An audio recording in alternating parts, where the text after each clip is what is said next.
Muy bien, vamos al capítulo 13 de Primera de Corintios.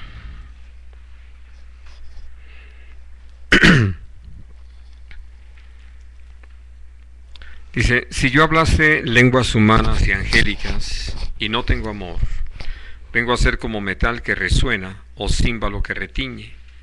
Y si tuviese profecía y entendiese todos los misterios y toda ciencia, y si tuviese toda la fe, de tal manera que trasladase los montes, y no tengo amor, nada soy.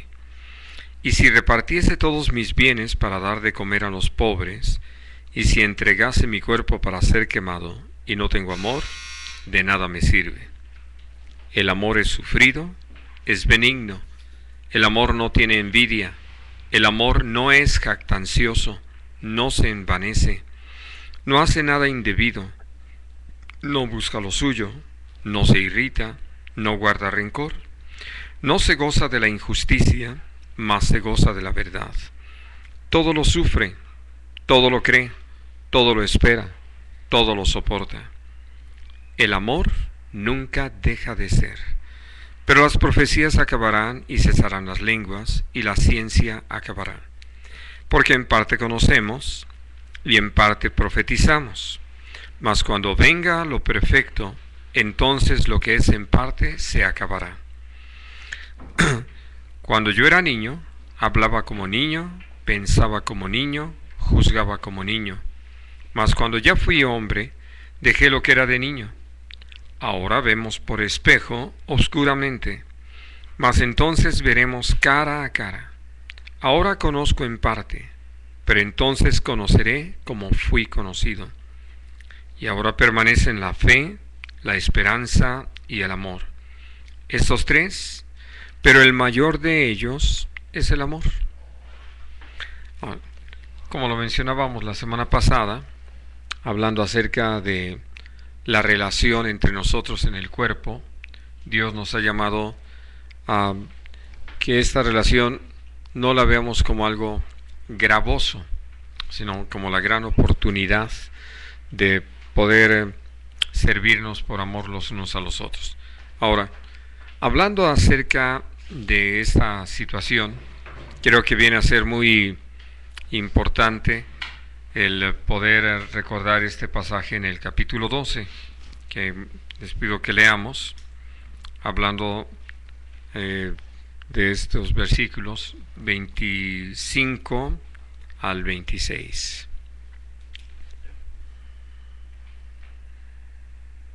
Para que no haya desaveniencia en el cuerpo, sino que los miembros todos se preocupen los unos por los otros, de manera que si un miembro padece, todos los miembros se duelen con él, y si un miembro recibe honra, todos los miembros con él se gozan.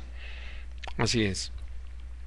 Es decir, el Señor lo que desea es que lleguemos a tener una comunión tal que estemos realmente interesados. Ahora, como usa la palabra aquí, que se preocupen los unos por los otros, que nos preocupemos los unos por los otros, al punto tal, digo, interesarnos de qué está pasando con unos y con otros, que podamos, por esa misma gracia de Dios, llegar al punto de poder dolernos con el que está padeciendo, pero también poder gozarnos con el que está recibiendo honra, el que está siendo bendecido, beneficiado de alguna manera.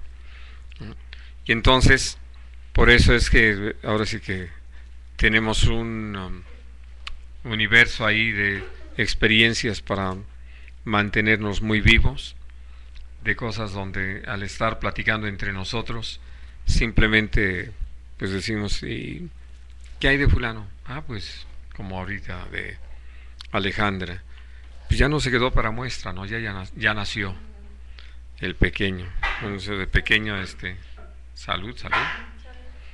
Es un decir porque creo que va a ser otro bebote, ¿no? Y bueno, pero hablando de casos como la hermana Isaura, bueno, pues que va recuperándose, y así, ¿no? Es decir, tenemos nuestros, qué bien, ¿no? Y por lo que algunos están padeciendo. Pero para que esto sea real y no simplemente expresiones sociales, ¿no? Como esto que hemos llegado a decir de la gente que acude a un sepelio y que dice, lo siento mucho, ¿no?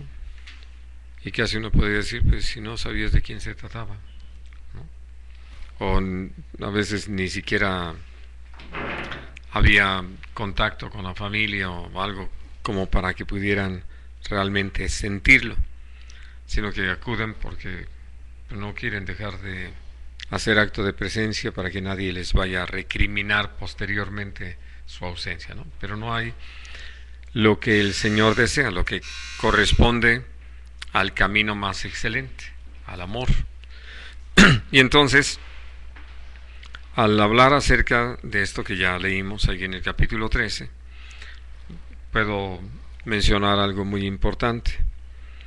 En las tres situaciones que se plantean, uno podría decir que como iglesia hemos hecho un cierto énfasis en ese sentido, de lo necesario que nos es, por ejemplo, recibir el bautismo en el Espíritu y poder ejercitar dones espirituales, como de alguna forma ya lo estábamos estudiando la semana pasada. Y que hablando acerca de estos dones y su ejercicio, bueno, simplemente llegamos al punto de que podemos, por esa misma gracia de Dios, ver cómo al estar ejercitándonos, podemos hacerlo porque podemos, simplemente porque lo hemos recibido. Pero en otro sentido, lo que nosotros también podemos encontrar es que nuestra actitud nada tiene que ver con pensar en los demás. Por eso es interesante que, sobre todo en el capítulo 14, como lo vamos a mirar posteriormente, si así Dios lo permite, la expresión, el llamado es: hágase todo para edificación. Y entonces, por eso aquí la frase que quiero llamar su atención es esta, ¿no? Y si no tengo amor, nada soy, ¿no? O solamente soy alguien que hace ruido, o de nada sirve. A lo primero se refiere precisamente al ejercicio de los dones espirituales. Lo segundo, aún a poder también en el ejercicio de un don espiritual, pero en el ejercicio de la fe, hasta mover montañas y tener tal conocimiento que pueda sacar de dudas a los que tienen desconocimiento sobre los temas, ¿no? Y que entonces pueda declarar todos los misterios. Y lo tercero es que pueda repartir mis bienes para dar de comer a los pobres, y que pueda aún entregar mi cuerpo para ser quemado. Y puedo hacer todas estas cosas que pueden impresionar a la gente, pero no a Dios, porque Dios nos ha llamado a que entendamos que todas estas cosas las podemos hacer de dos maneras: una en la carne, otra en el espíritu.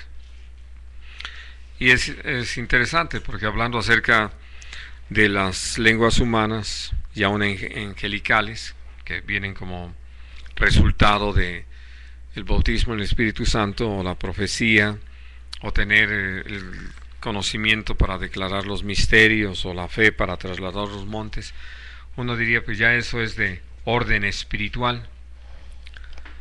Lo que Dios desea que entendamos es que, habiendo sido bendecidos, las bendiciones que recibimos podemos usarlas de una manera carnal. Algo que, digo, ya es muy de nuestro conocimiento. Gente que en el ejercicio del don de sanidades o milagros cobra, y eso no tiene nada de espiritual, es bastante carnal. Y entonces, por eso es que Dios nos hace saber que aún todas estas situaciones que naturalmente surgieron como parte de nuestra vida en Cristo, de haber nacido de nuevo, de haber recibido experiencias, insisto, como el bautismo en el Espíritu Santo y el tener un cierto crecimiento, Dios nos llama a permanecer, porque hablando sobre todo de la iglesia de Corinto, que ha sido nuestro tema pues, al estar estudiando esta epístola, nosotros vemos que era una iglesia, no había la menor duda de que era gente nacida de nuevo, gente que ya había creído en nuestro Señor Jesucristo y tenía una serie de experiencias espirituales. Pero al mismo tiempo, lo que Dios nos hace saber es que ellos no habían estado aprovechando todas esas provocaciones de parte de Dios para crecer, para madurar, para afirmarse, sino que todo esto lo habían manejado de tal manera que lo empezaron a usar más bien para destruirse, por lo que hemos hablado en sus oportunidades, de cómo es que hubo el momento en que simplemente no había de parte de ellos el deseo de mantener la comunión con todos los demás, y que esto había propiciado, hablando del caso que está relatado en el capítulo 5 de este hombre que estaba fornicando de una manera escandalosa, que nadie le importaba interesarse en este caso, porque todos estaban empeñados en otras cosas, en la realización de sus propios intereses, y por lo tanto no había lo que leíamos en estos versículos del capítulo 12. Y entonces, al hablar acerca de cómo Dios nos ha llamado a tener comunión, nos ha dicho la manera de hacerlo. Ahora, lo que uno dice, ¿y cómo le hago para tener amor? Bueno, vamos a recordar Romanos capítulo 5.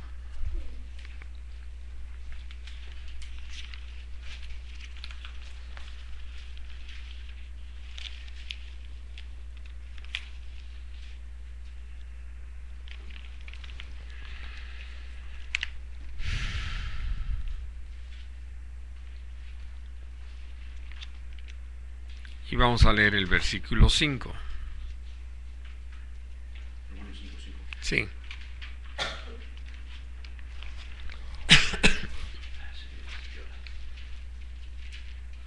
Ay, si es que llegas, ¿no?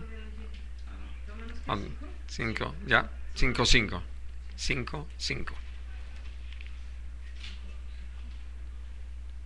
Y la esperanza nos avergüenza. No. ¿No es romano? Sí, pero no, sí, la esperanza no avergüenza. No avergüenza. Ah. Y la esperanza no avergüenza, porque el amor de Dios ha sido derramado en nuestros corazones por el Espíritu Santo que nos fue dado. Así es. Bueno, ya tienen una prueba de lo que una letra puede causar, ¿no? Cambia tanto el sentido. Así es. Así es de que cuando Dios nos está hablando en estos términos, y sobre todo porque estamos hablando de creyentes, nosotros sabemos que el amor de Dios está derramado en nuestros corazones por el Espíritu Santo que nos ha sido dado. Dios nos bendijo dándonos el Espíritu que está en todo creyente, así de que el amor está presente. Y como lo leemos en Gálatas capítulo 5, vamos a recordar este pasaje también, porque creo que nos es necesario estar atentos a esta enseñanza de parte de Dios, ¿no? Vamos a leer del versículo 16 al 18 y después el 22 al 23.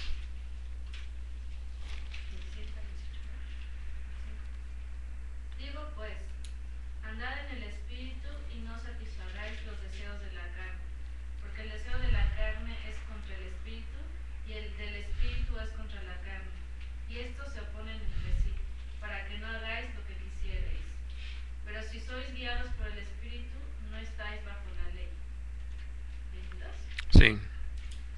Mas el fruto del Espíritu es amor, gozo, paz, paciencia, benignidad, bondad, fe, mansedumbre, templanza. Ujú. Hasta ahí. Así. Después vemos el siguiente. Pero aquí lo que podemos darnos cuenta es lo siguiente. Dios nos llama a que andemos en el Espíritu y no satisfagamos los deseos de la carne. Si nosotros no hubiésemos nacido de nuevo, esto prácticamente nos sería imposible, como lo declara o lo podemos leer ampliamente en el capítulo 7 de Romanos, porque como lo comparte allí el Señor a través de Pablo, dice: he llegado a mirar esto, que lo bueno que quiero hacer no lo hago, y lo malo que no quiero hacer, esto es lo que hago. Entonces encuentro que el mal está en mí, esto es, en mi carne, ¿no? Soy un hombre vendido al pecado mientras no haya nacido de nuevo, porque por eso llega al punto de decir: miserable hombre de mí, ¿quién me va a librar de este cuerpo de muerte? Y la respuesta es: gracias doy a Dios por Jesucristo, porque como lo aplica o lo explica más ampliamente en el capítulo 8 de Romanos, no hay ninguna condenación para los que estamos en Cristo Jesús. Ahora, una vez que hemos nacido de nuevo, tenemos de parte de Dios toda la oportunidad de, en el Espíritu, tomar decisiones. La decisión precisamente de andar en el Espíritu y de no satisfacer los deseos de la carne. Ahora, aquí yo quiero enfatizar esto porque no es algo automático, ¿no? Porque sin duda el haber nacido de nuevo ha traído a nuestra vida una gran provocación. Hemos experimentado lo que es estar llenos del Señor y como en ese momento prácticamente olvidados de todo lo demás para estar deleitándonos en lo que el Señor ha hecho con nosotros.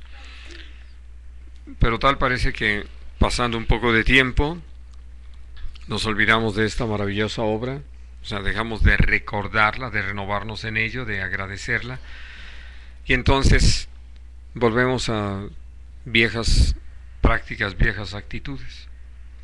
Y digo volvemos porque no necesitaríamos hacerlo, pero somos nosotros los que, por no atender al Señor, damos otra vez lugar a la carne.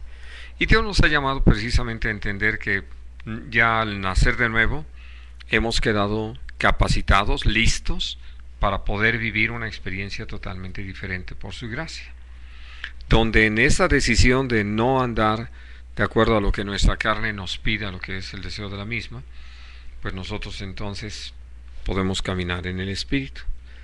¿A dónde vamos a llegar? Porque naturalmente, como lo acabamos de leer, el amor es un fruto del Espíritu. Así de que al decidir andar en el Espíritu, pues lo que vamos a experimentar, ahora sí puedo decir con facilidad, es amor, es gozo, es paz, paciencia, es fe, es templanza, es mansedumbre, etc. Y entonces, por eso esta enseñanza o esta instrucción es así de claro, que cuando nosotros tomamos conciencia de lo que está pasando, pero lo hemos visto, y lo hemos visto sin lugar a dudas, de cómo el deseo de la carne siempre se contrapone a lo que es el deseo del Espíritu, a donde quiere llevarnos el Espíritu de Dios.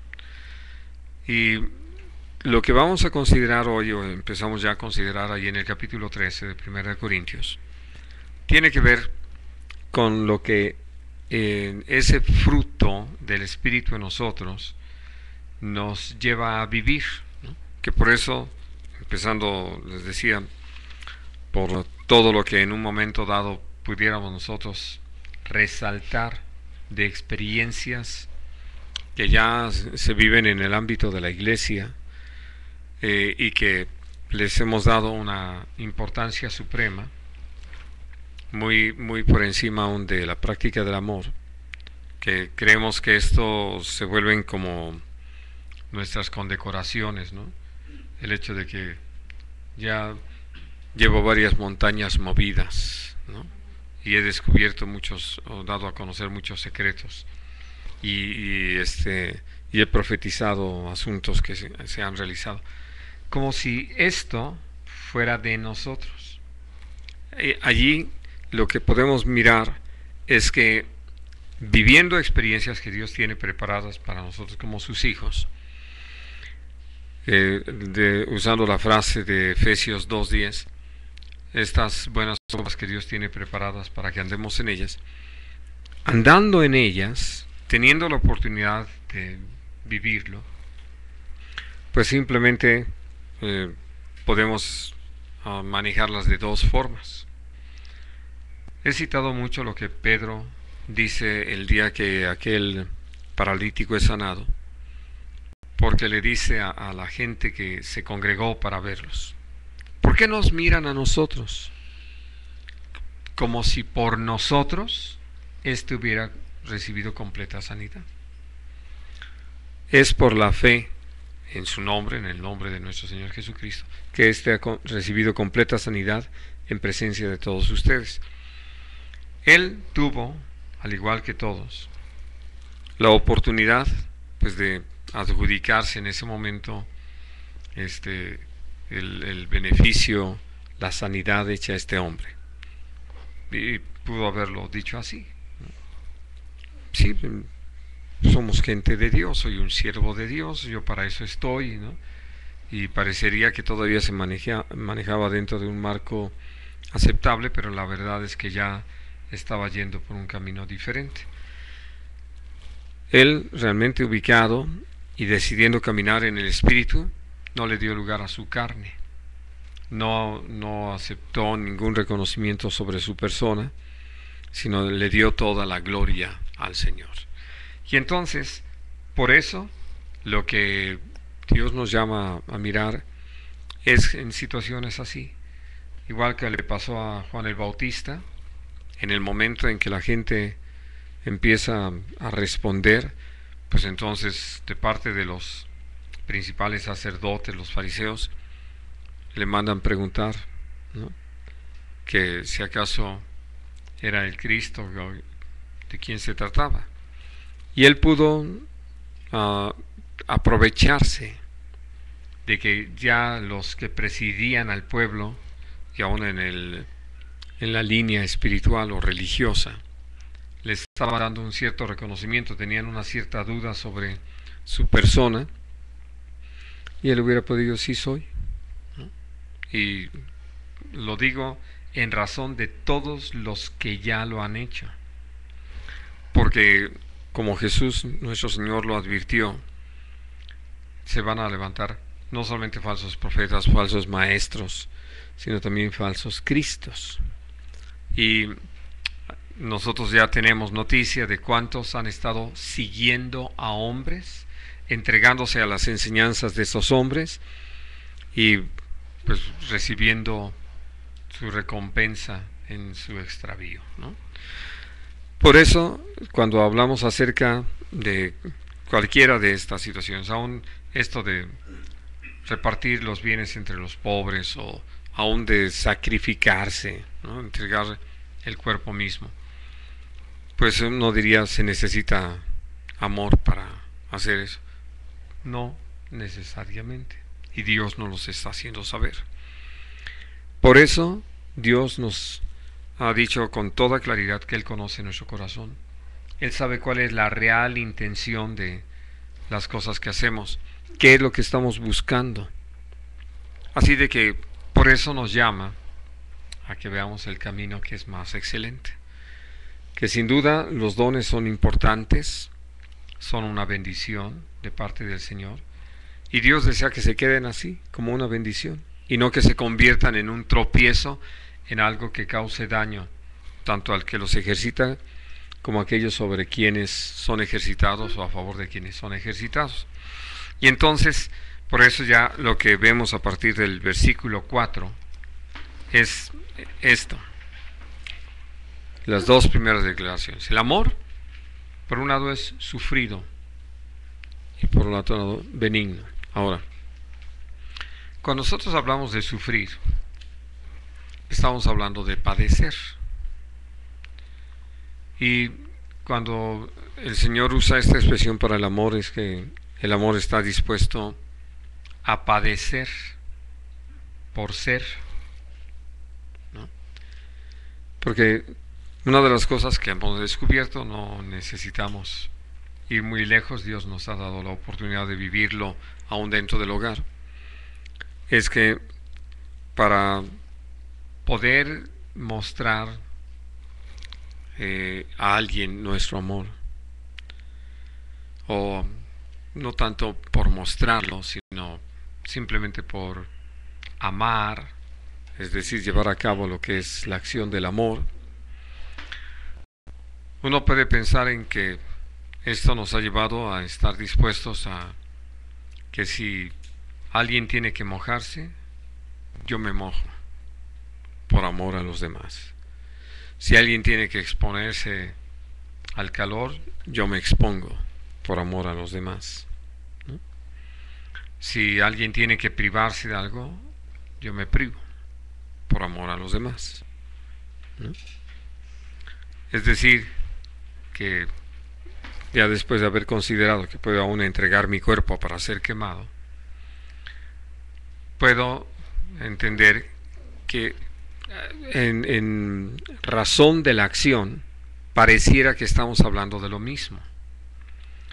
Pero aquí lo que el Señor nos dice es que cuando nosotros amamos, por lo general la actitud que tenemos es, no, ahora sí que tú no, yo voy.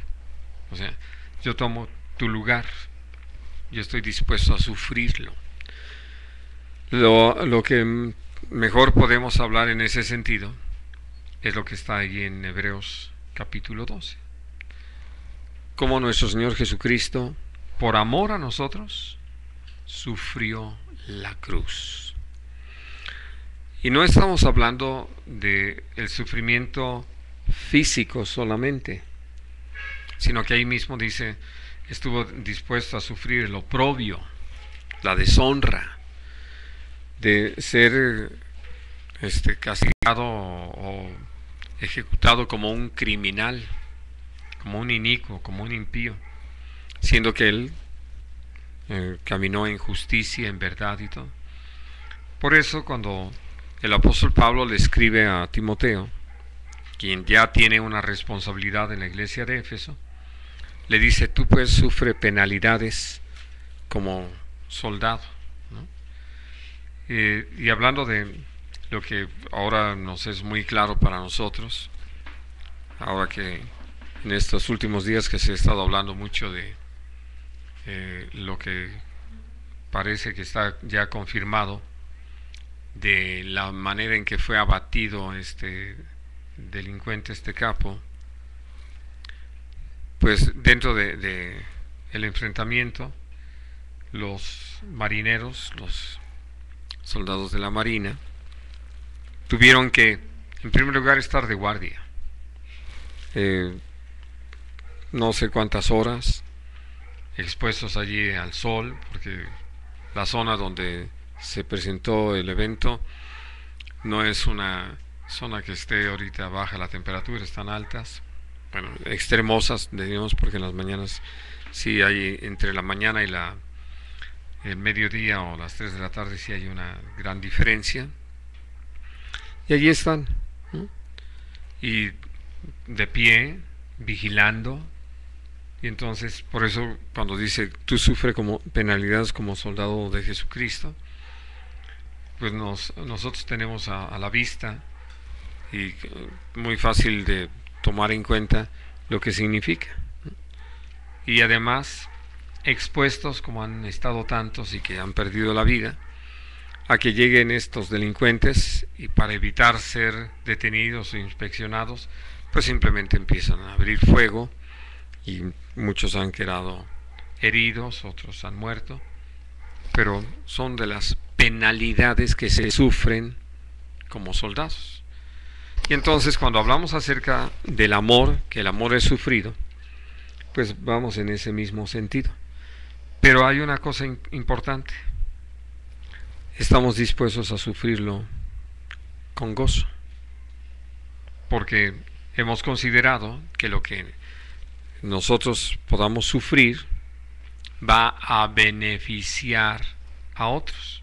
Por eso es que dice, el amor es sufrido, pero es benigno, ¿no? Mi sufrimiento beneficia, bendice, ayuda a alguien más o a algunos más. Y entonces por eso uno está dispuesto a enfrentarlo así. Ahora, después vienen otras situaciones muy interesantes. Dice, el amor no tiene envidia. ¿Cuándo aplicamos el término de envidia? De que alguien tiene envidia. Pues con anhela tener lo que tiene el otro, ¿no? Así es.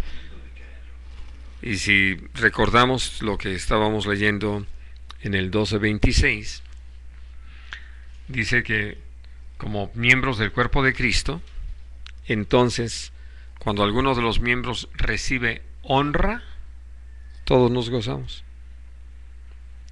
¿Cómo puede ser eso?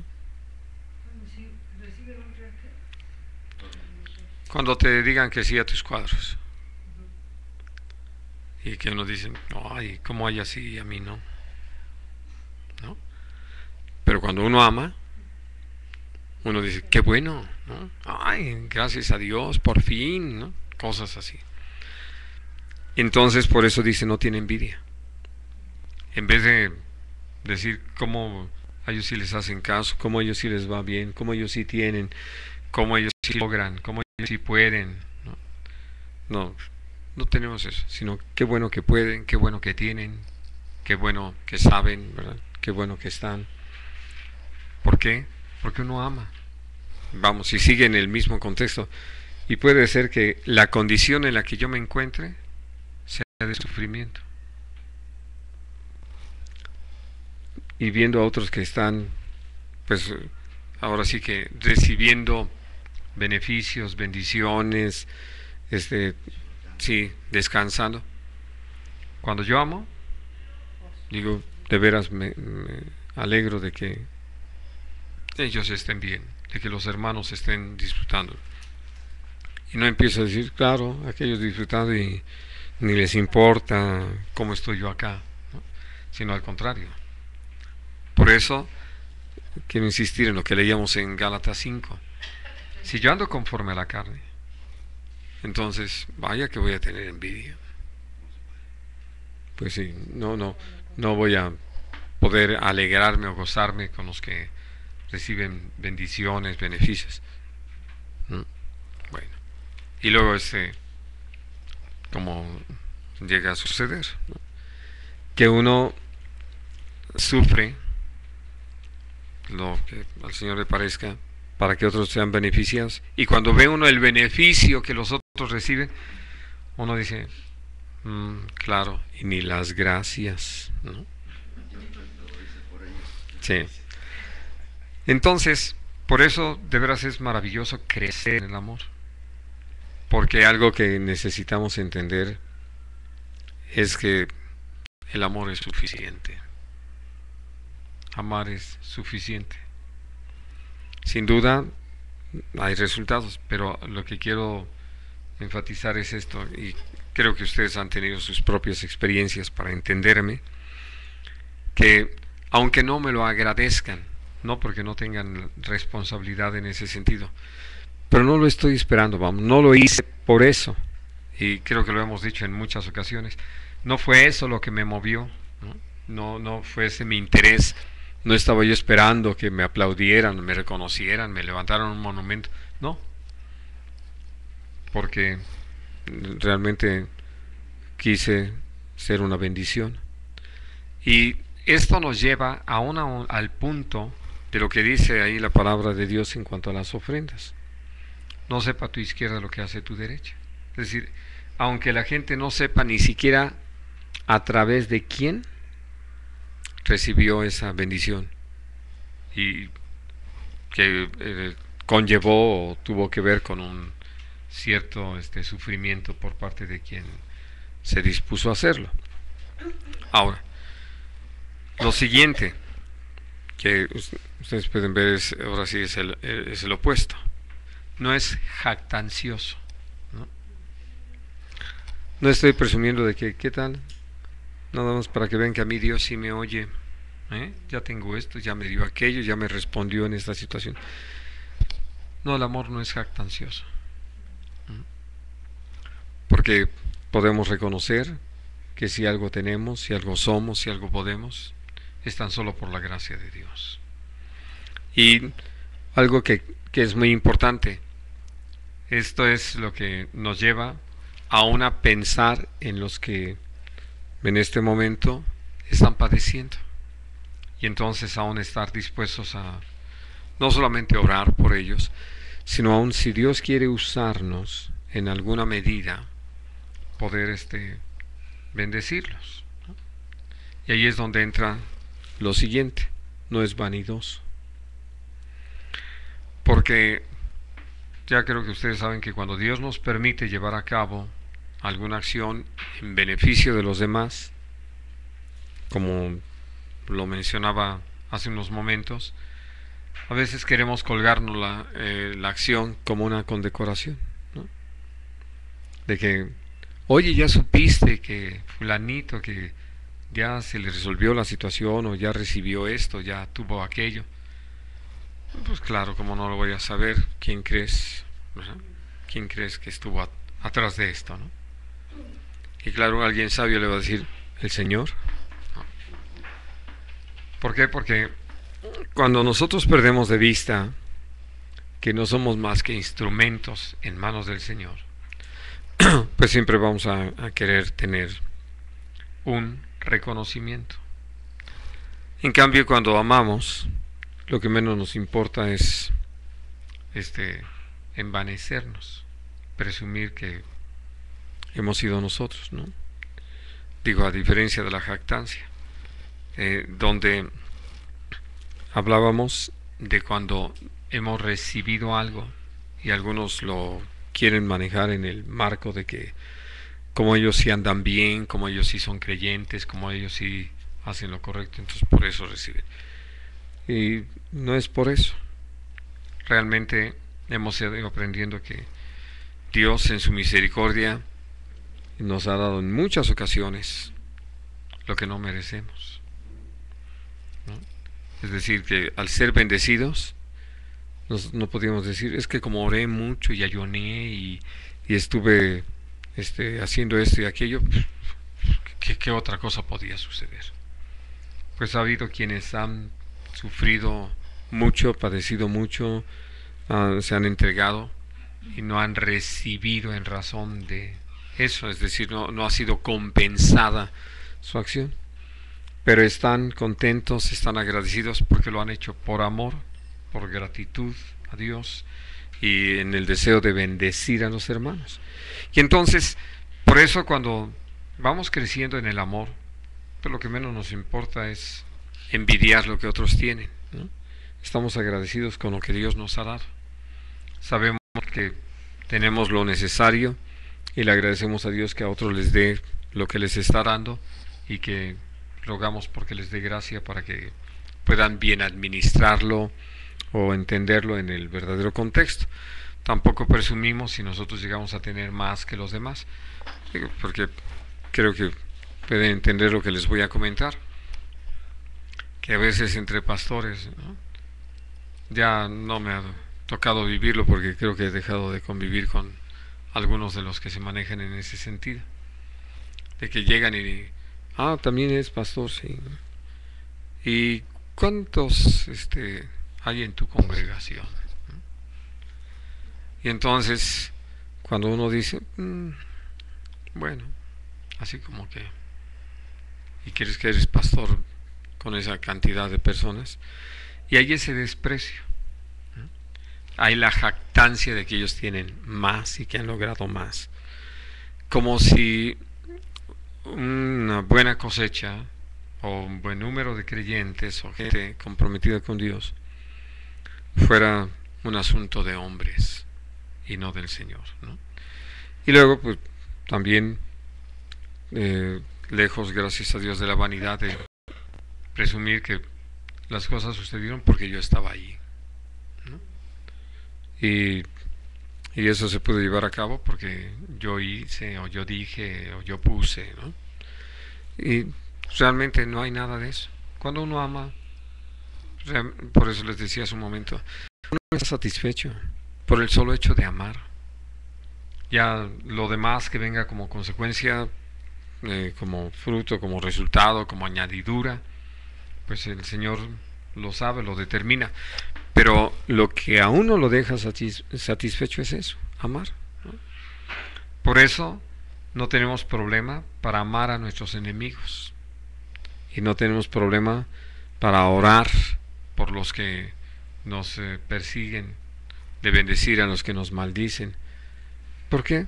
Porque lo que nos llena, lo que nos satisface, nos fortalece es amar, ¿no? Ahora, dice aquí, entonces, no hace nada indebido.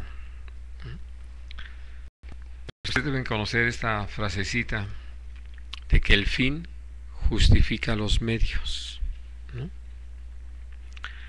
Pues en el camino de Dios simplemente es una herejía. Es como al revés, ¿No? ¿no? Los medios son los importantes, No. Tanto el fin como los medios necesitan estar en el mismo orden de Dios, ¿no? Porque el fin es algo que Dios ha determinado y la manera de alcanzar ese fin, Dios también lo ha dicho. Es por eso que al tener la oportunidad de considerar lo de la tentación de nuestro Señor Jesucristo, lo que el diablo vino a proponer fue precisamente eso, como que si los medios no fueran importantes, como si lo importante fuera el objetivo, el fin deseado, ¿no? Y gracias a Dios porque el Señor Jesús nos dejó un ejemplo muy claro de que de ninguna manera hay un camino de Dios y ese camino del Señor es perfecto. Entonces no nos interesa tomar el camino del mundo. Para que la obra de Dios sea obra de Dios, necesita hacerla Dios. Porque en cuanto el hombre mete las manos, echamos todo a perder, ¿no? Por eso le podemos agradecer a Dios que aún en medio de nuestras muy buenas y mejores intenciones, Dios no nos ha permitido hacer algunas cosas. Pasando el tiempo, Dios nos ha permitido ver que qué bueno que no hicimos lo que habíamos pensado hacer, porque eso no hubiera ayudado para nada. Más bien hubiera entorpecido el propósito de Dios, el trato que Dios estaba teniendo con la gente.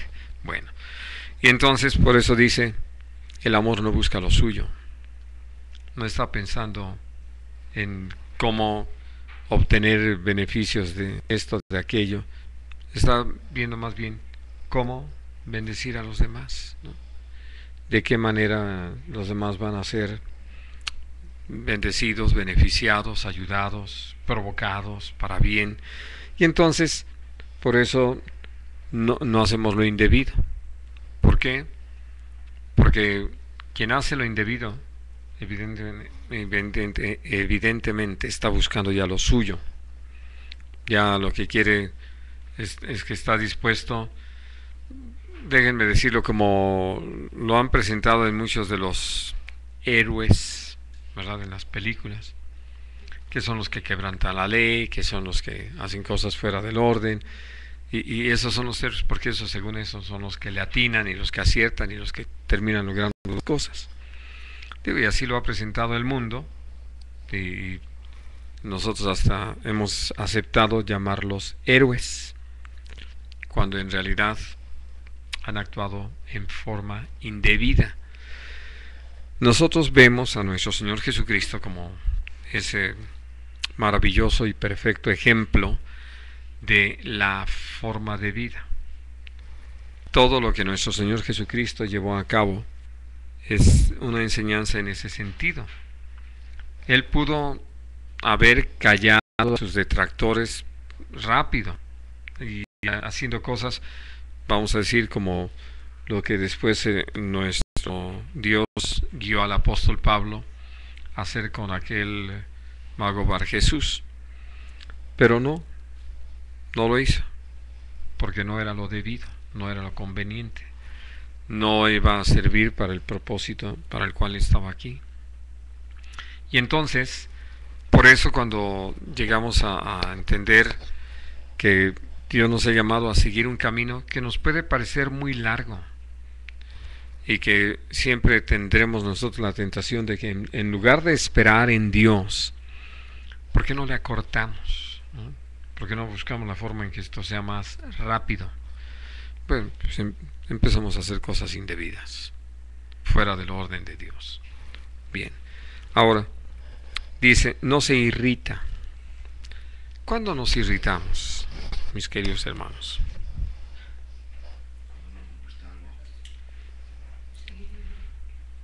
¿Mm? Cuando no sabe las cosas como uno quiere. Sí, aunque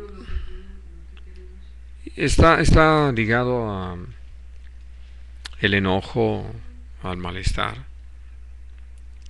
pero creo que de alguna forma lo que más, o sea, podemos relacionar con la irritación es acciones de otros, ¿no? Que actúan de una forma indebida, y aún tal vez hasta en contra de nosotros mismos,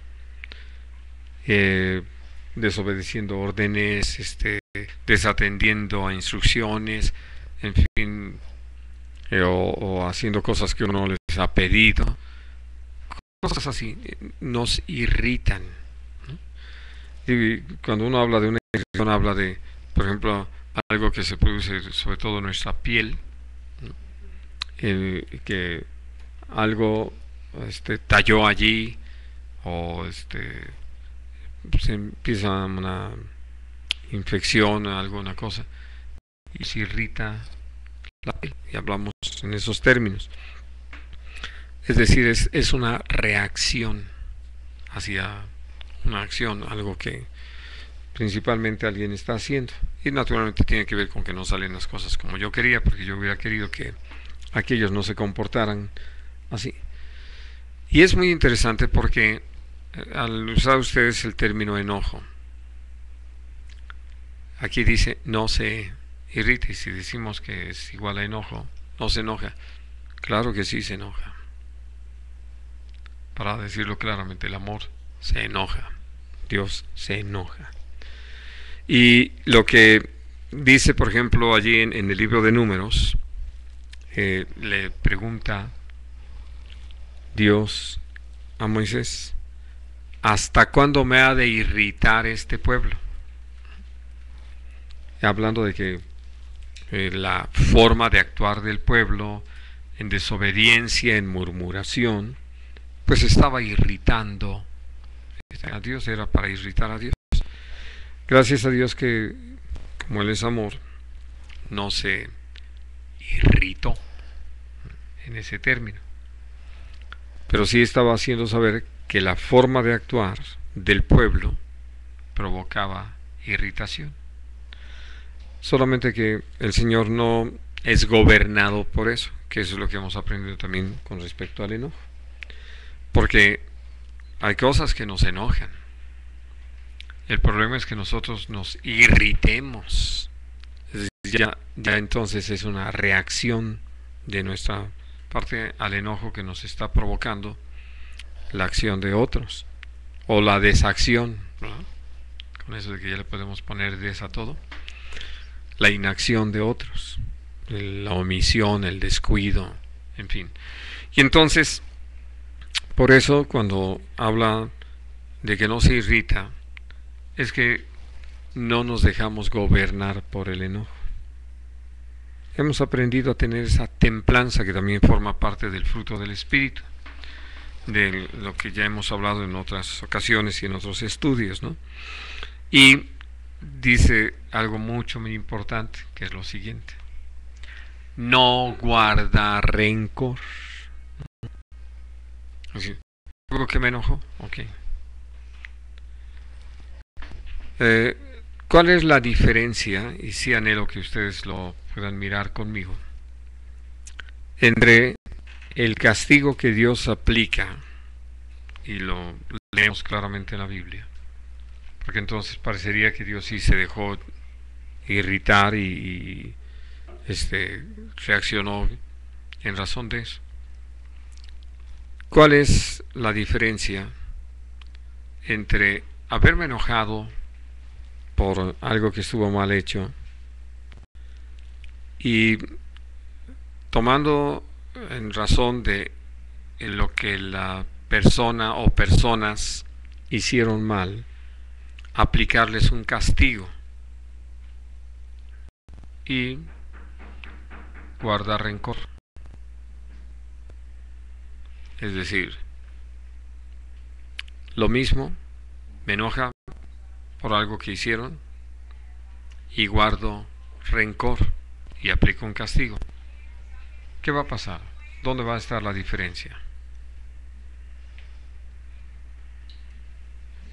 A ver.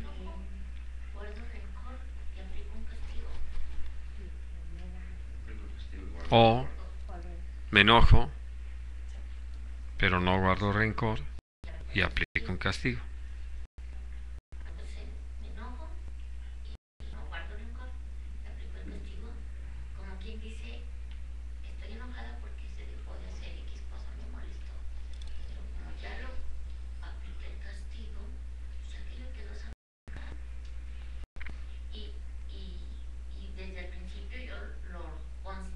Consideré equivocado, pero no por eso voy a guardar el rencor. Está equivocado, pero no lo almaceno con mi amargura.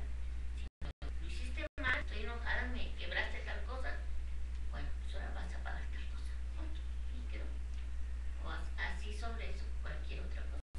El otro tema, pues me enojo y guardo rencor, me daño yo y aplico el castigo, entonces salgo dañada yo. En el otro no. Nada más que si uno se enoja, guarda rencor y castiga, daña, no hay una disciplina para corregir, sino para desquitarte por el enojo y el rencor que sientes hacia la otra persona, es ya el dañarle. ¿No? También hay. Aparte, si te enojas, guardar rencor, entonces no estás en ese amor, ¿no? Naturalmente. Pero por eso quiero que vean la diferencia. Es que desde el momento en que yo me enojo, tengo la razón total para enojar, pero guardo rencor, mi forma de aplicar el castigo, así es, nunca va a ser en el plano de realmente correctivo. Y como tanto lo señala, como daño, tanto para mí como a aquel o a aquellos en los que estoy aplicando el castigo. ¿Por qué? Porque por la forma de llevar a cabo, insisto, voy a estar buscando descargar toda mi enojo, frustración, mi resentimiento sobre aquellos. Y eso no me ayuda a mí, menos a los que son castigados. Aquellos van a buscar su revancha, ¿no? En cambio, si me enojo porque tengo razón, pero no guardo rencor, entonces busco que al aplicar el castigo realmente sirva como una lección de vida para aquellos que estoy castigando, que tengan la oportunidad aún de reconocer que fueron mal, ¿no? Y además llevan, vamos a decir, una cierta consecuencia, pero con oportunidad de las cosas y que la relación no se dañe, sino permanezca. Y aún debido a un evento como este, se haga más sólida, más fuerte. Así de que, por eso, cuando uno va pensando lo que es amar, vamos, creo que ustedes se pueden dar cuenta, tiene uno libertad, en el sentido de que, como algunos han manejado, por eso quise preguntarles, ¿por qué han manejado el enojo como un pecado? el enojo no es más que nuestra respuesta hacia lo que está mal hecho. Ahorita vamos a mirarlo, ¿no? Dice claramente, no se goza de la injusticia, se goza de la verdad. Entonces, cuando hay una injusticia, no soy indiferente, ¿no? Y vamos, menos me voy a alegrar de que haya una injusticia. Y esto es de veras muy interesante porque, miren, hablando de algo que recientemente hemos platicado aquí, por lo que Dios nos ha permitido ver. Cuando yo era niño, pues tuve la oportunidad de ver, como creo que los niños, no veía tanto televisión, pero sí, no sé exactamente cómo llegaban a mí los famosos cuentos, estas revistas, donde pues había 10 personajes, como el enmascarado, no, ¿cómo se llamaba? Llanero Solitario, ¿no? Y entonces él peleaba contra los indios. Y puedo decir que por la forma que era presentada las cosas, yo me alegraba de que le dieran a los indios, ¿no? ¿Mm? Sí, así como los malos. Bueno, pero también tuve la oportunidad de leer estas revistas de dibujos animados. Bueno, no eran animados, de dibujos, de caricatura, sobre la guerra de Corea. Los malos eran los coreanos, los buenos eran los gringos. O sea, así es. A lo que voy es que uno puede pensar, bueno, mi disculpe, es que estaba yo en una completa ignorancia de todas las cosas. Porque ahora que uno ha conocido, pues uno ha dicho, de veras perversos, no todos, los blancos que llegaron allí a conquistar el territorio de los Estados Unidos, y como pues masacraron a los indios, los desposeyeron de sus bienes, los ignoraron como personas y tantas cosas que se hicieron. Digo, no todos, sino algunos. Y me acuerdo que yo veía la serie esta, ya cuando tuvimos televisión, de Custer, el general Custer. Ay, era así como, pues sí, el héroe, ¿no? Pero ya cuando tuve la oportunidad de conocer la historia, dije que bueno que el toro sentado se paró y lo puso quieto, ¿no?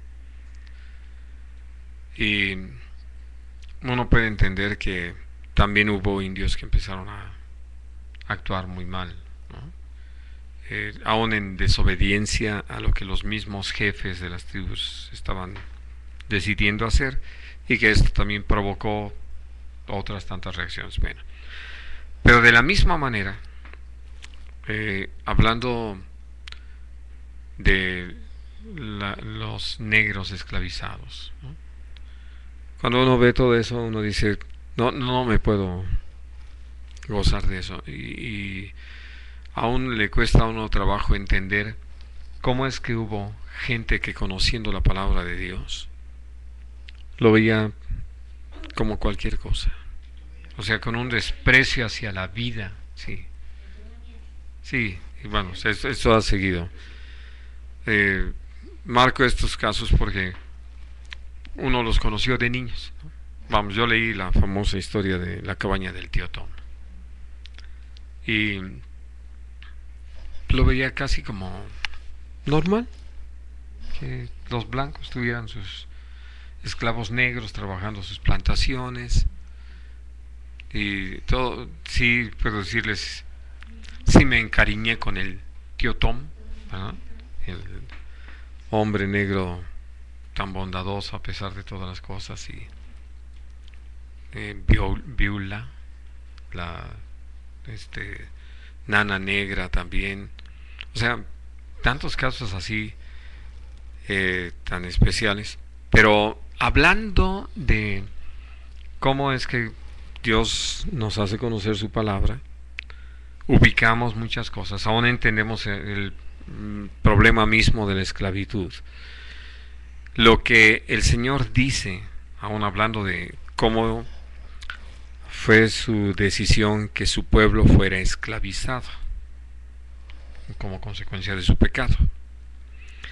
Pero dice a los pueblos que usó para que los israelitas fueran subyugados.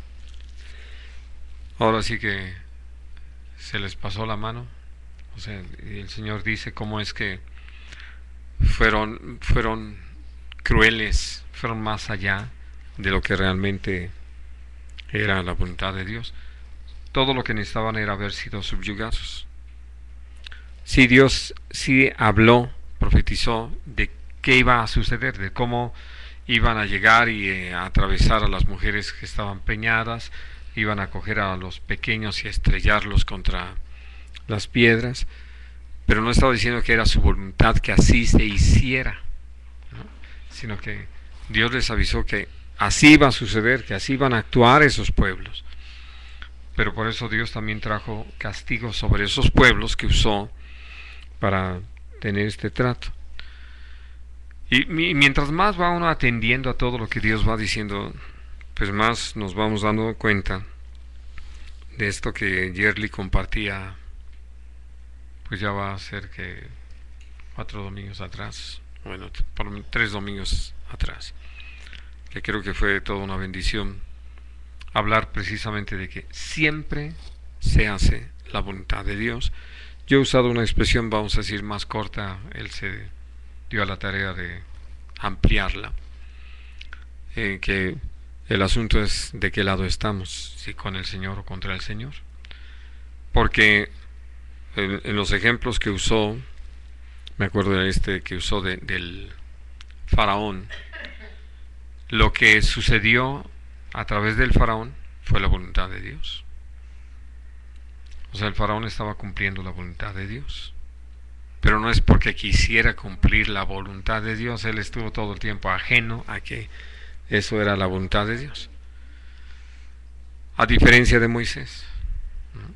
Y de Aarón mismo, que ellos sí estaban haciendo la voluntad de Dios voluntariamente, con conciencia, y por lo tanto haciendo casi lo que podríamos decir la contraparte. Bueno, pero aquí entonces, volviendo a esto de no se irrita, no guarda rencor, porque no se goza de la injusticia. Entonces llegamos al momento de sí ser usados por Dios, pero que en sí lo hacemos siempre sometidos a la voluntad de Dios, bajo la dirección del Señor, en el Espíritu. De ahí que nos gozamos en la verdad, ¿no? Que lo que sea la verdad, anhelamos que salga a la luz. Ahora sí que sea lo que sea. ¿Por qué digo esto? Pues porque a veces el que salgan las cosas a la luz, pues involucra a gente que amamos, que queremos, que desearíamos que nunca tuvieran que enfrentar determinadas cosas. Pero, como amamos al Señor, a Jesús, quien es la verdad, y hemos recibido el amor a la verdad para ser salvos, entonces nos gozamos en la verdad. Eso es amar, ¿no? Ahora, ya el resumen, versículo 7 dice: todo lo cree, todo lo sufre, todo lo cree, todo lo espera, todo lo soporta. Ahora, quiero aclarar esto, porque ese de todo lo cree parece que se vuelve crédulo, ¿no? Lo que le digan, así es. No. Está ligado a esto de todo lo espera, todo lo sufre y todo lo soporta. Entonces, ¿de qué está hablando? De que creemos todo lo que Dios ha dicho. Cuando amamos, porque el mandamiento de amar es amar a Dios y amar a nuestros semejantes. Entonces, cuando amamos, creemos todo lo que Dios ha dicho. Por eso es que estamos dispuestos a sufrir. Por eso es que lo soportamos todo, por amor a los escogidos. Por eso es que esperamos que lo que Dios ha dicho, y hemos creído, el Señor lo haga, se cumpla, ¿no? Y no en el plan en que algunos lo han manejado, sobre todo para aplicárselo, creo que principalmente a las mujeres, ¿no? Tú ama, el amor todo lo sufre, tú aguanta, tú eres la catedral, ¿no? Y hablando de que si tú aquí lo que te diga créelo, no, pues, y no es que se ha perdido la cordura ni que se ha vuelto uno ciego, ¿no? Sino que cuando habla aquí de creer está absolutamente relacionado con Dios. Sí, naturalmente, pero hablando de que todo lo cree, es todo lo que Dios ha dicho, todo lo que Dios es, todo lo que Dios hace. Y no es que nos vamos a comer todas las mentiras que nos digan, ¿no? No vamos a aceptar las mentiras, los engaños.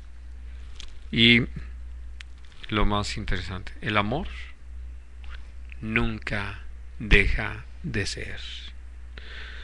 Por eso, el amor que ha sido derramado en nuestros corazones por el Espíritu Santo, lo que nosotros sí podemos hacer, les voy a pedir que lo leamos ahí en Primera de Tesalonicenses, en el capítulo 5,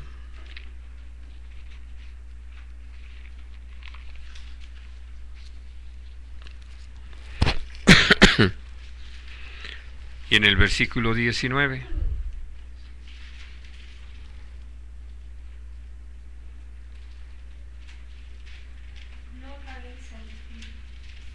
Así de sencillo. En otras palabras, podemos apagarlo, ¿no? Dios nos ha llamado a estar ardientes en el Espíritu. Como lo leíamos antes, a andar en el Espíritu. Pero podemos apagar el Espíritu. Y entonces el resultado de eso, naturalmente, es que no vamos a poder amar. Por eso cuando estamos hablando aquí de que el amor nunca deja de ser, ahí está. Nosotros todo lo que podemos hacer por caminar en la carne es apagar el Espíritu, las manifestaciones del Espíritu en nosotros. Y naturalmente la consecuencia de esto es que podemos seguir ejercitando dones espirituales y otras cosas, pero sin amor. No nos interesan los demás. Vamos, ya lo hacemos, casi puede uno decir, por religiosidad. Y por eso no estamos esperando que se dé como resultado la obra de Dios en las personas. Ahora, la segunda parte del versículo 8 dice: las profecías se van a acabar, cesarán las lenguas, la ciencia acabará. Porque en parte conocemos y en parte profetizamos. Mas cuando venga lo perfecto, entonces lo que es en parte se acabará. Y creo que eso se explica en sí mismo. No tiene caso estar profetizando en la eternidad lo que ya estamos viviendo. Como lo dice claramente en Romanos 8, lo que se ve ya no se espera. Ya está a la vista. Ya es un hecho, estamos hablando de eso. Y algo que les puedo decir para que nos quede muy claro, ¿no? Ya viéndolos a ustedes, que yo dijera, es que les profetizo que el jueves 11 ustedes van a estar aquí a las 11. ¿Verdad? Todos me dirían así: uy, qué profecía tan profunda. ¿No? Es decir, sobre algo que es evidente, así, ya sabemos y ya estamos y ya bebemos y todo. Bueno, por eso ya estando en el cielo no necesitamos más la profecía. Tampoco las lenguas. Y sobre todo por lo que vamos a mirar con ayuda de Dios en el capítulo 14. Y el conocimiento, pues el conocimiento ya será pleno, ya no necesitaremos mayor ciencia, porque ya estaremos con el Señor. Por eso lo que es en parte se va a acabar, ¿no? Esa es la razón. En parte profetizamos, en parte conocemos, y una vez que venga lo que es perfecto, lo que ya sea la culminación de la obra del Señor, ya no necesitamos nada de eso. Ahora, dice, cuando yo era niño, hablaba como niño, pensaba como niño, juzgaba como niño. Y no era ningún delito, no era ninguna falta. Eso estaba a la altura de mi edad. Mas cuando ya fui hombre, dejé lo que era de niño, ¿no? El problema es cuando seguimos de infantiles, habiendo crecido. Por eso dice, ahora vemos por espejo oscuramente, mas entonces veremos cara a cara. Ahora conozco en parte, pero entonces conoceré como fui conocido. Y ahora permanecen la fe, la esperanza y el amor, estos tres. Pero el mayor de todos ellos, o de los tres, es el amor. Por eso Dios nos ha llamado a amar, para que amando creamos, y amando esperemos, y vivamos todo lo que hemos hablado el día de hoy. Vamos a dejar aquí nuestro estudio. ¿Tienen alguna pregunta, algún comentario que quieran hacer? Sí, adelante. Cuando venga lo perfecto, entonces lo que se parte se acabará. ¿A lo perfecto se refiere a la venida de Jesucristo? Sí, a nuestra reunión con Él. Sí. A cuando ya todo esto que conocemos, esta creación, sea deshecha y venga el nuevo cielo y la nueva tierra. ¿Hermana Elcita?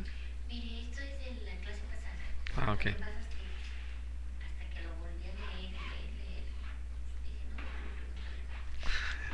este es el versículo 4, 5 y 6, donde dicen, pero hay repartimiento de dones, más el mismo Espíritu es. Y hay repartimiento de ministerios, más el mismo Señor es. Y hay repartimiento de operaciones, más el mismo Dios es el que obra todas las cosas en todos. Entonces, lo que yo entendí es que todo creyente tenemos algún don.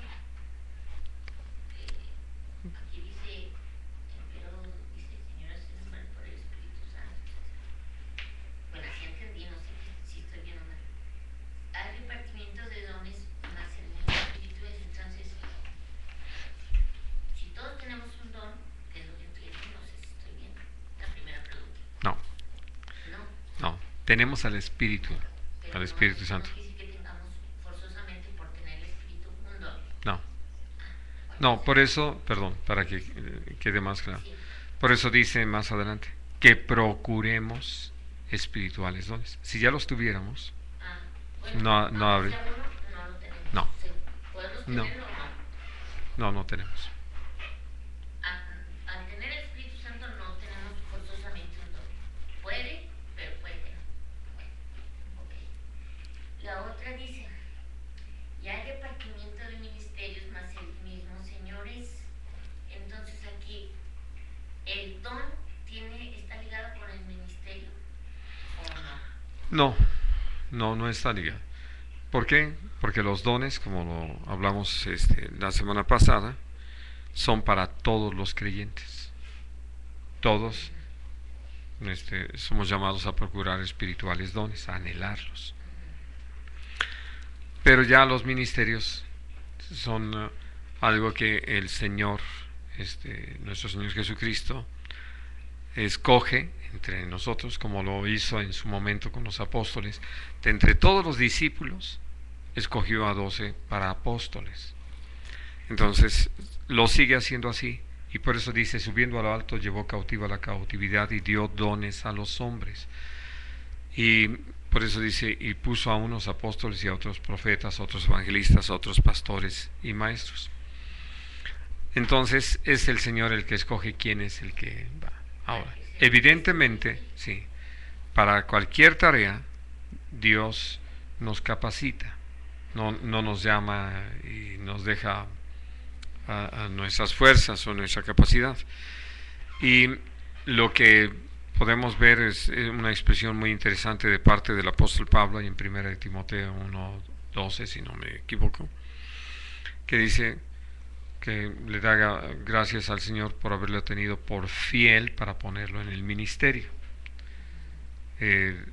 Entendido de que él, considerando cuál había sido su proceder, que es el contexto, pues él decía, de ninguna manera merezco ni merecería la menor oportunidad de tener un ministerio, ¿no? Pero sí, entonces va en ese sentido. Entonces cuando le preguntan a uno, ¿qué ministerio tienes? Yo me he quedado así, pues era de oración, pero así lo he dicho. Sí. Es que No he estado muy consciente. no, no, ni siquiera es correcto. Esto se ha propiciado en el último tiempo porque de veras en la falta de entendimiento en el uso de la palabra pues llevó a muchos a manejarse de tal forma que llegaron a decir, el que pone los acetatos cuando se ponían acetatos es el del ministerio de los acetatos, ¿no? Y las hermanas del ministerio de la cocina, ¿no? Y ya el hermano del ministerio del trapeador, y o sea, de veras llegamos a un grado, porque es muy diferente, usando el pasaje de Romanos 12:6, donde dice que cada uno de acuerdo al don que ha recibido de parte de Dios, hablando de una capacidad, así sirvamos al cuerpo. Y entonces, y usa el que de servicio en servir. Entonces, ¿en qué puedo servir a los demás? Y podemos leer en la palabra de Dios que algunos sirvieron abriendo sus casas para hospedar a los hermanos. Y lo peor que podríamos decir es el ministerio de hospedaje, ¿no? Porque no significa que todo el tiempo tiene la casa abierta, no de que pase usted, sino son bajo determinados momentos y cosas así. Y fuimos llamados, de hecho todos los creyentes, a practicar la hospitalidad, ¿no? Y bajo la dirección de Dios, naturalmente, porque el que mucho abre la puerta busca su ruina, dice también la palabra. Y cosas así que va uno mirando y aprendiendo de una manera práctica. Pero es servicio, ¿no? Ahora, todos fuimos ahora llamados a orar los unos por los otros, ¿no? Ese también es un servicio. Es un servicio, absolutamente, el interceder por los demás, ¿no? Sí. Como miembros del cuerpo. Así es. Sí, como es el repartir con liberalidad, como es el hacer misericordia, ¿no? Sí.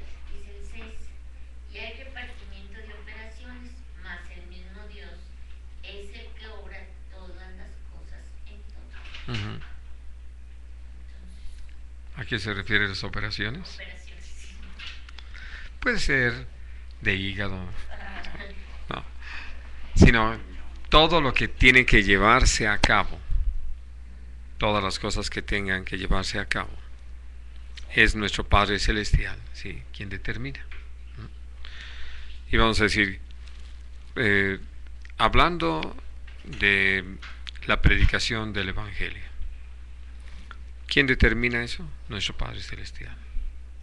O para usar tal vez un ejemplo todavía más claro, ¿quién determina el momento de la segunda venida de nuestro Señor Jesucristo? Nuestro Padre Celestial. Por eso Él es el que obra todas las operaciones, ¿no? El que, vamos, hablando de los tres, tienen repartido el trabajo de esa manera. Y ahorita nosotros podemos ver que nuestro Padre Celestial, dentro de esas operaciones que Él tiene en su sola potestad, determinó darle toda autoridad a nuestro Señor Jesucristo, para que en este tiempo Jesús esté reinando y gobernando, hasta que todos sus enemigos sean puestos por estrado de sus pies. ¿Quién los va a poner? El único que puede operar estas cosas, ¿no? Dentro de lo que está acordado o está entendido o se maneja, ¿no? Y mientras nuestro Señor Jesucristo está intercediendo por nosotros a la diestra del Padre y gobernando ahí a la diestra de Dios, el Espíritu Santo está trabajando en nosotros y guiándonos a toda verdad, recordándonos lo que Jesús nos ha hablado y haciéndonos saber las cosas que vienen, redarguyéndonos del pecado, de la justicia y juicio, y fortaleciéndonos, dándonos dones. Él está trabajando dentro de nosotros, haciendo manifiesta la vida de Jesús, todo el testimonio de Dios. Y entonces podemos ver que así están. Por eso es que algunos, viendo algunas de estas cosas, en vez de entender que los tres siguen actuando y están presentes y están en este orden y en esta forma de trabajar, han llegado a querer separarlos, ¿no? Es decir, el Padre actuó en el Antiguo Testamento, nuestro Señor Jesucristo mientras estuvo como hombre, y ahorita estamos en la época del Espíritu Santo.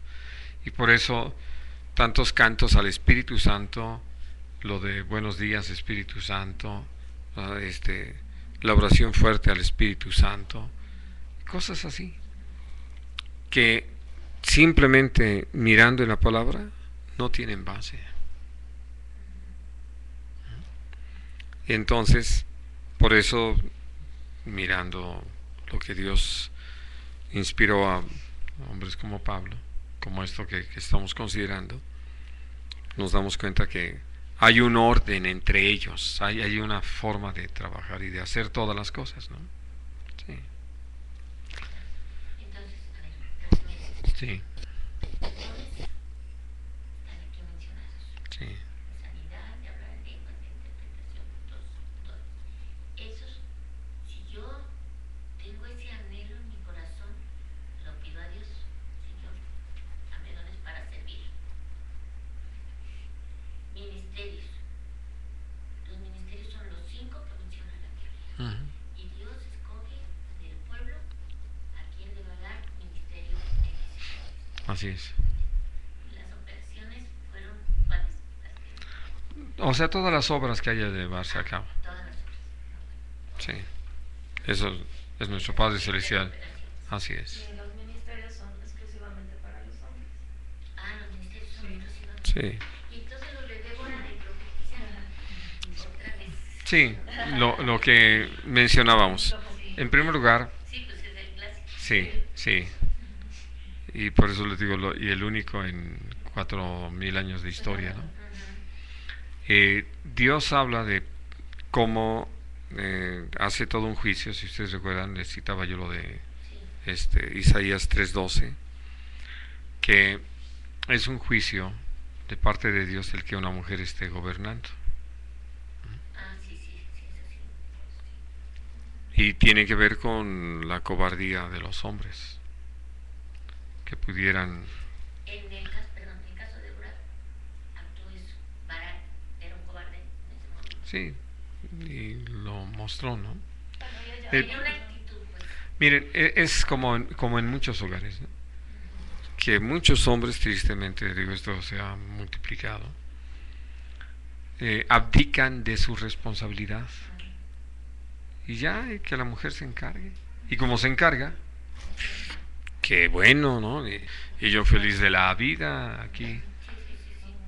Eso le pasó a Barak. Sí, Bueno, él, como le decía ayer, No tan además fácil. ella lo animaba, o sea, ella no estaba queriendo ocupar el lugar, sino ella lo Pero, estaba animando. a que- Barak como que no se decidía, pues no cobarde, no se decidía. Vamos a Sí. salir más o menos. pues es que había una cierta cobardía, no tanto a pelear, no tanto a pelear, como a tomar el papel, porque ella estaba como juez, ¿no? Y hablando de que Barak, en el momento en que le da esa palabra a Débora, él dice, sí voy, pero si tú vas conmigo, ¿no? Casi como mi amuleto, ¿no? Sí, sí, solito no quería. Sí, ahí es donde se muestra esa cobardía. Finalmente va y pelea, y pelea valientemente, él y los príncipes de Israel, ¿no? Los que le acompañaron. Y lo que viene a ser interesante es lo que le dice el Señor, que como hablando del principal comandante, ¿no? De sus enemigos, no iba a ser entregado en su mano, sino en manos de otra mujer, que fue de Jael, ¿no? La que finalmente lo ejecutó. Bueno, por eso digo, queda ahí ese registro, y muy claro, de alguna manera lo dice en su cántico. Dice, cómo estaban abandonados los caminos y las ciudades, hasta que yo, Débora, me levanté, ¿no? Hablando de que, pues, ¿qué pasa? ¿Dónde están los valientes y los que tienen aquí que poner orden? No, bueno, lo hago. Como hemos visto que se ha repetido mucho esa historia. Pero hablando de que finalmente no lo hace más el Señor, es decir, hablando de reyes, hubo una reina, pero una reina que llegó al trono de muy mala manera, matando a todos los herederos del trono, menos a Joás, que era un niño de 1 año aproximadamente, cuando su hermana lo oculta, más bien la hermana de Ocosías, que era esposa de Joiada, sumo sacerdote, lo ocultan ellos para que no lo pueda matar Atalía. Y ella está como reina 5 años, pero una reina perversa, ¿no? Hablando aún de que quiso, mató a todos los, es que no todos eran como sus nietos, sí, sí, porque era la abuela, porque al que mataron fue a su hijo Ocosías, Pero ella mató a todos los que podían heredar el trono. Pero luego también ella hizo mucho matazón. No, No es lo que hace. Ella no hace matazón. no, Aniquila a los que. a todos los que pudieran oponerse, nada más. Pero a lo que va, sí, ya termina muerta cuando a los 6 años de Joás ya lo presenta Joiada delante de todo el pueblo, ¿no? Digo, porque ahí lo interesante es pues que ahí se hubiera interrumpido la descendencia de David. Y sin embargo, ¿qué? Así es, sí. Hablando Digo, de ejemplos, pues el único que puede hablar, es el de sí. Débora, y eso. Y ya llegando al Nuevo, Ministerio solo para hombres, sí, definitivamente. porque llegando al Nuevo Testamento no encontramos a ninguna mujer llamada por Dios para un ministerio.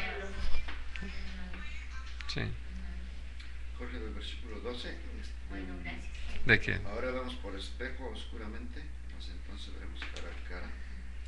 Ahora conozco en parte, pero entonces conoceré como fui conocido.